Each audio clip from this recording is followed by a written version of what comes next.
before Christmas we managed to get 250 grams of chicken livers that were reduced. There was only just over 50 pence, as you can see in the photograph. And I've got them out the freezer today because we're working our way down the freezer. We're nearly at the bottom of it now. And I was sort of wondering, what can I do with chicken livers? So we decided, David and I, after having a little chat, was going to make a pate. Because if we cook the pate, we can use some of the pate and also freeze what's left over. Now, to make it as economical as possible, we're going to do most of the process in the slow cooker. And this is how we're doing it. So to make the chicken liver pate, easy chicken liver pate in the slow cooker, I have my chicken livers. I've cut off any of this sinew. There's not a lot on chicken livers, but this little sinewy bit just stops when it's being cooked. It breaks down so much easier because we're going to mash it into the pate. So we've got our trimmed chicken livers. We have half a leek.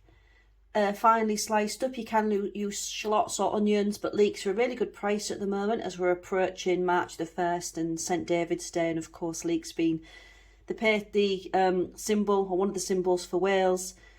So we're going to use half a leek. There's also 2 small cloves of garlic crushed into the top of the leeks there.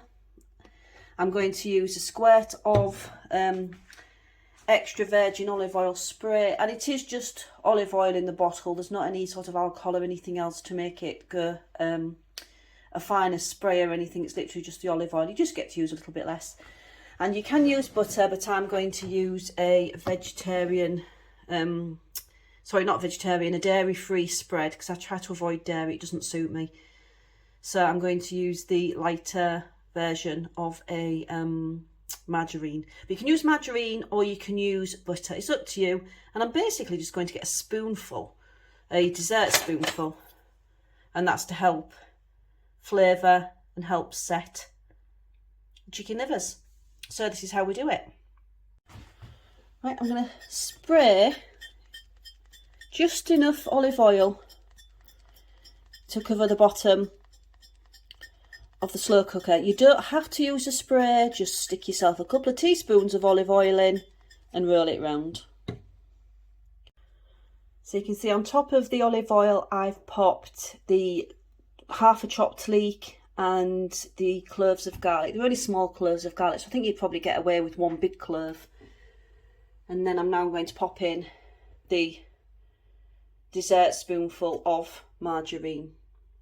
So it's not an exact science, but as the slow cooker warms up, it'll start to melt. And then simply on top, I am popping the chicken livers. I'm going to give it a bit of a stir, not much because obviously the margarine hasn't started to melt yet. Just pop it like that, and I'm just going to pop it for 10 minutes on high. And then I shall come back. The margarine should have melted down. I'm going to give it all a good stir round, and then I'm going to cook the livers and the onions for 4 hours on low. But I'll be back in about 5-10 minutes just to see how the margarine's melted.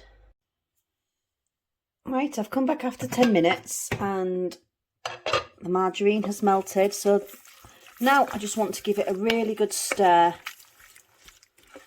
because it's got to a reasonable temperature.